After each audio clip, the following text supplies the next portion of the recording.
It's the 23rd of May, and welcome to the Isolation Times. That's right, I am Sami Shah, and I've had the same hairstyle now for 2 weeks straight. And frankly, it's taking a little bit of getting used to. It's hard to get accustomed to the same old when you've been experiencing so much new all the time, so much different all the time. I'm like a boy who grew up in a village, then went to the big city, and now had to get used to village life again. How can I be satisfied with country Target when I know there's a Kmart out there? That's the kind of experience I'm having. And with that seamless transition, let's get to the top story of the week. Retail brand Target is closing more than 160 stores this week. Look, this isn't a story about the struggles of the retail sector. It's a story about the end of an identity.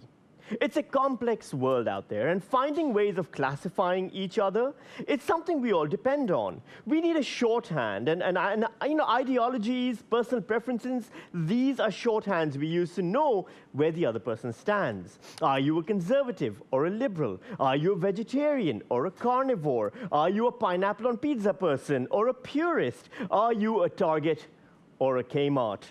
For so long, knowing which of those retail outlets you prefer has told us so much about you. Target people have a bit more money, a bit more brand snobbery. A Target person buys mid-tier wines, drinks gin, likes missionary position in bed, and pronounces it pho. A Kmart person is different. They like the cheap Aldi wines, instant ramen, and kinks that would make a priest blush. And now we know very little makes a priest blush. Target people don't get into relationships with Kmart people. Kmart people don't tell their friends that they know Target people.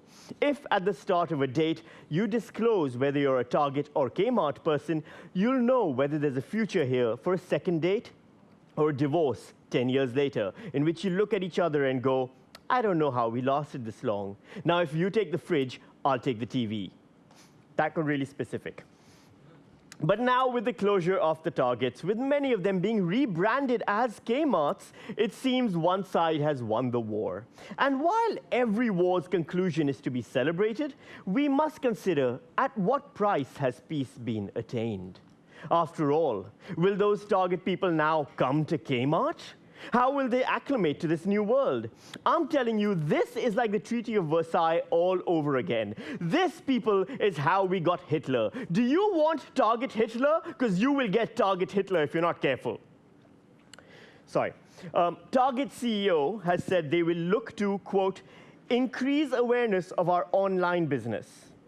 In unrelated news, if you listen closely right now, you can hear Jeff Bezos laughing hysterically. Look, we've all been there news now. And you've ever had that situation where you've reached into your pocket and found $10 in your pocket? Isn't it the best feeling on earth? It's like discovering you've been given free money from heaven. You didn't even save it. Now imagine reaching into your pocket and finding $60 billion. That's how Treasurer Josh Frydenberg's been feeling all week after it was revealed the Australian Tax Office made a big mistake and discovered it had overestimated JobKeeper applications by more than half. It turns out ATO isn't as good at keeping track of money as it asks you to be. ATO has taken full responsibility for the mess up, and no, I'm just kidding, of course they haven't. They've blamed business owners for not filling out the JobKeeper form correctly. Talking about the form, ATO said, and I'm quoting here, the question was reasonably clear. It's just unfortunate that over 1,000 employers misunderstood it. If one person misunderstands it, I can see that as a bit of an idiot. If 10 people misunderstand it, you can still say, yes, there are 10 idiots in the world. If 1,000 people misunderstand it, maybe you're the idiot this time, ATO. Still, it could have been a lot worse. They could have discovered that they owed people $60 billion.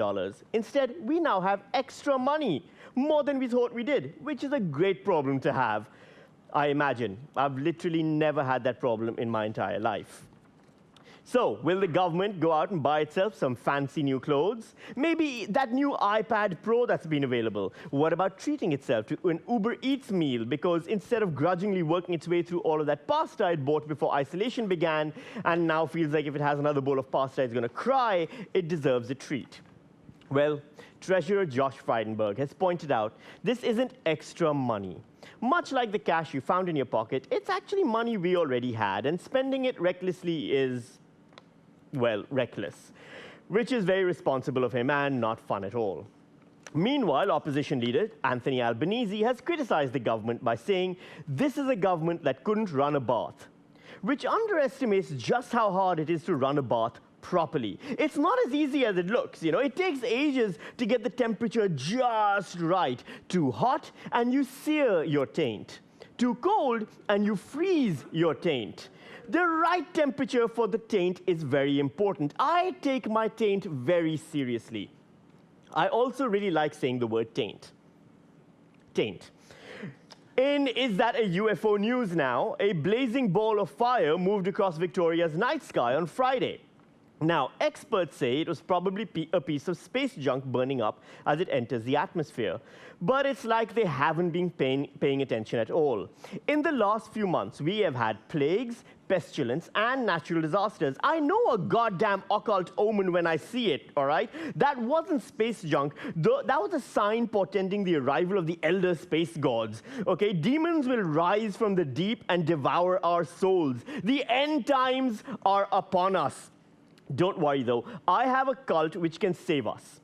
Did I say cult? I meant a group of friends who all get together and usually have orgies, and you know, we don't drink any Kool-Aid. We have nothing to do with Kool-Aid at all. And you can join now for the low, low price of your life savings.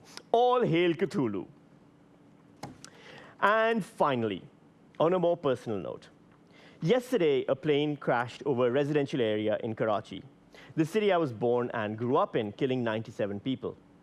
I don't personally know any of the people who died, but I do know they were probably all returning home to celebrate Eid with their families. Eid is the Muslim version of Christmas, a big celebration that marks the end of Ramadan.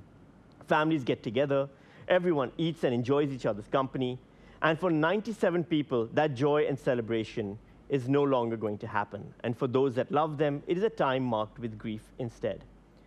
And so, to any Pakistanis in Australia who have been affected by this, I send my love and condolences.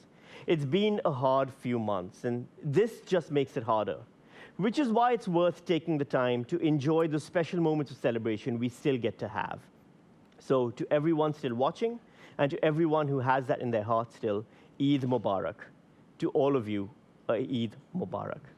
I'll be back next week with more Isolation Times. In the meantime now, let's cross over to Henry, who's got the wonderful Mif Warhurst standing by on Zoom. Over to you, Henry.